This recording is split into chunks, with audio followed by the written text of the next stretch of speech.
Selamat malam para netizen dimanapun kita berada, salam inspirasi bagi kita semua. Sampai hari ini penolakan dari mahasiswa terkait dengan disahnya undang-undang ya TNI.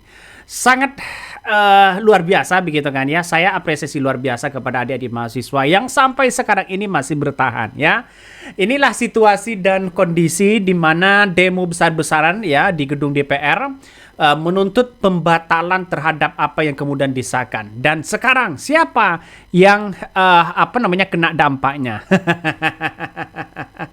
Jadi saya kira dengan adanya seperti ini sudah ada situasi dan kondisi di mana orang-orang akan melihat begitu kan ya. Apakah memang murni undang-undang ini disahkan ya? Apakah dengan cara politis? Karena banyak tuntutan-tuntutan dari mahasiswa yang kemudian muncul begitu kan ya di media sosial hari ini, bahwa situasinya mahasiswa masih kembali demo ya, tolak undang-undang TNI di DPR hari ini. Jadi bisa saja DPR jebol begitu kan.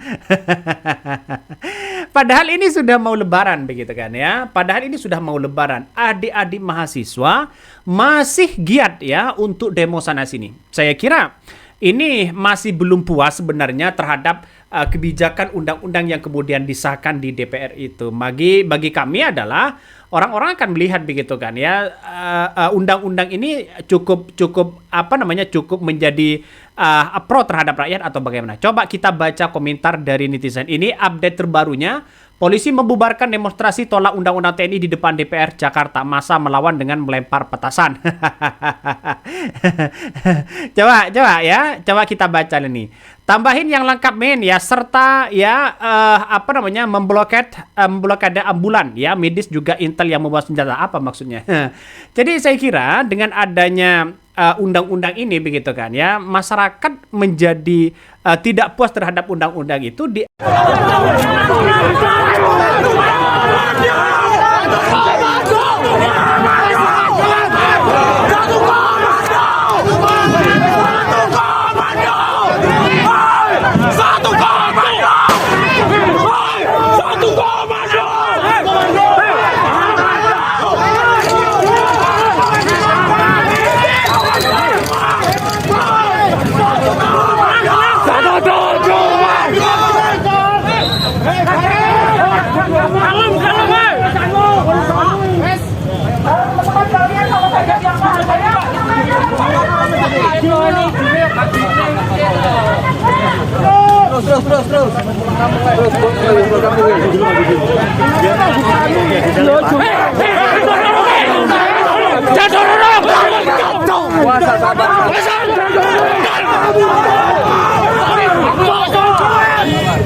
anggap tidak pro terhadap rakyat, seolah-olah ya TNI ini ya, undang-undang TNI menguasai segalanya. Padahal kalau kita amati betul begitu terhadap undang-undang yang ada, hanya revisi itu hanya kebijakan-kebijakan yang ada begitu. Misalnya dalam undang-undang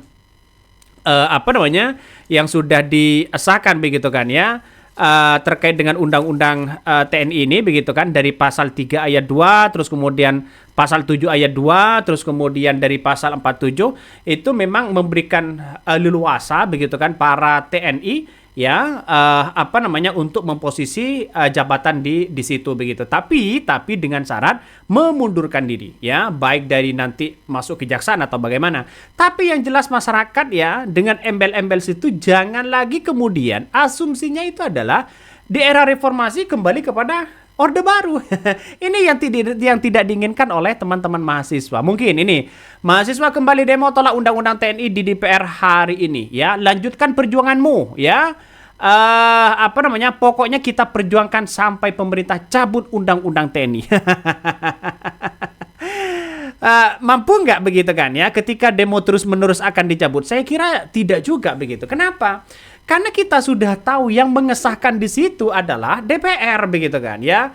Ini kan pada hakikatnya kalau yang mengesahkan itu DPR tidak mungkin akan dibatalkan kembali kecuali ada partai yang melawan.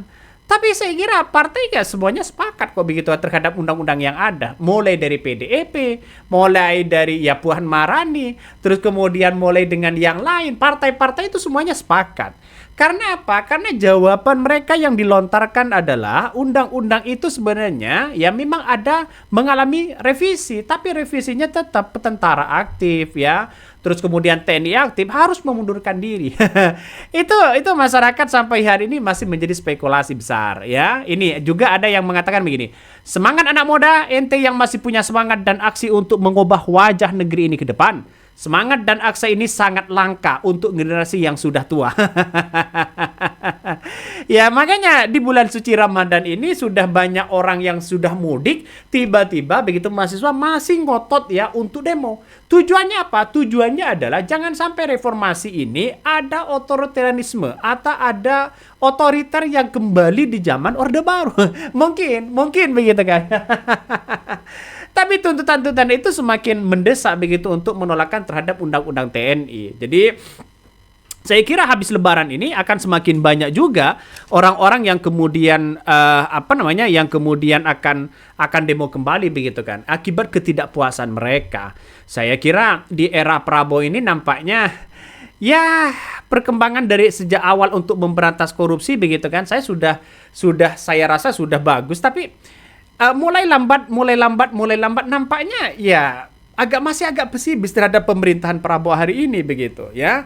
Jadi kalau seumpama ini demi rakyat ya silahkan, demi bangsa ya silahkan, tapi kan masyarakat bisa menilai. Sekarang kan cerdas begitu kan.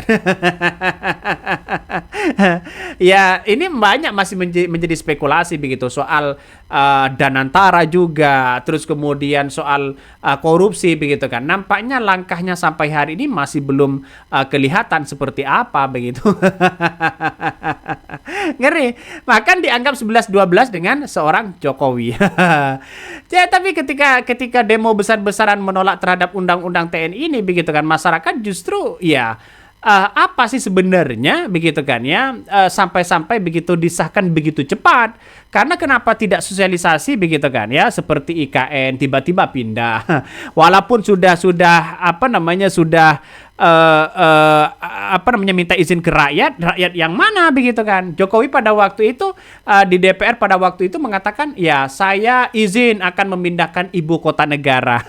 Tapi kan tidak ada ya diskusi-diskusi dengan masyarakat. Seharusnya bagi kami adalah undang-undang TNI ini mau disahkan, bawa saja begitu di ranahnya ke kampus, ya diskusi di kampus-kampus begitu kan. Kan ada akademisi, ada mahasiswa, itu yang paling penting untuk membicarakan bagaimana undang-undang TNI ini.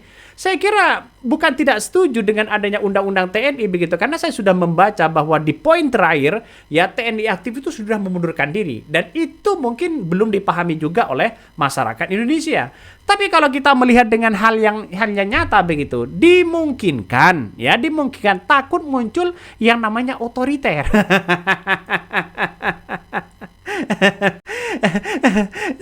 Jadi kalau otoriter ini gimana begitu? Jadi saya kira perdebatan sekarang ini adalah pemerintah dengan masyarakat. Nampaknya orang-orang yang direkrut di situ oleh Prabowo nampaknya ya banyak orang yang kemudian tidak kompeten begitu kan ya, mulai dari komunikasi dan sebagainya. Apalagi Hasan Nazmi sudah blunder begitu kan ya. By the way men, hampir ada penembakan dari pihak polisi ke masa aksi. Itu nggak disertakan juga kah? Ini komentar dari netizen. Banyak sekali pro dan kontra ya. Jadi saya apresiasi luar biasa begitu kan kepada adik-adik mahasiswa yang sekarang ini begitu kan masih bertahan masalah soal undang-undang TNI ini. Ada ketidakpuasan ya dari mahasiswa begitu bagaimana untuk disahkan undang-undang ini. Ya mungkin sosialisasinya begitu cepat ya, serba cepat dan sebagainya. Padahal siapa lagi begitu? Karena PDIP sekarang ini ya nampaknya sudah tidak lagi menjadi oposisi begitu kan ya, tetap mendukung pemerintah Prabowo, tapi pada akhirnya ya kritikan-kritikan masyarakat ini tetap berjalan. Siapa yang menjadi oposisi? Ya rakyat. Rakyat ini banyak sekali ya, tolak undang-undang TNI, tolak RUU Polri, tolak Indonesia gelap ya, Indonesia bahasa Inggris semua. selalu merasa dirinya korban padahal isinya pelaku kejahatan. Apa maksudnya? Ini banyak sekali komentar-komentar di sini. Bagaimana penolakan-penolakan terhadap undang-undang yang ada. Jadi ini suasananya sangat luar biasa begitu kan ya.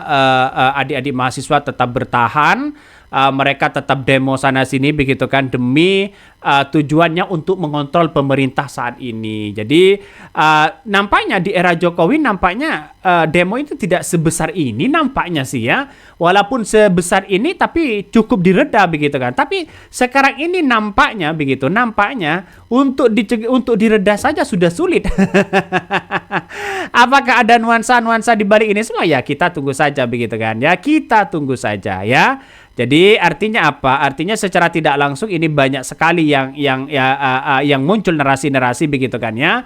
TNI ini harus dikembalikan ke yang awal. Kabarnya begitu. Tapi bagi kami ketika melihat undang-undang yang ada yang disahkan itu begitu ketika ke publik begitu kan ya. Apa manfaatnya dan apa tidak. Itu kan seharusnya kan menjadi hitung-hitungan besar begitu kan. Ya, inilah suasananya ya. Tapi banyak sekali narasi-narasi yang sekarang ini muncul bahwa undang-undang TNI harus benar-benar ditolak begitu kan dengan asumsi yang tadi begitu. Tapi lihat saja kenyataannya bahwa apakah undang-undang TNI ini cukup efektif atau kembali ke yang awal begitu kan. Kalau dirasa ingin memberantas ini semuanya silakan begitu kan berantas, tapi kan di bawah tetap komando seorang presiden pada akhirnya. Oke, mungkin itu yang kami sampaikan ya. Tonton terus channel Ho dari Podcast Rakyat ini, jangan lupa di subscribe.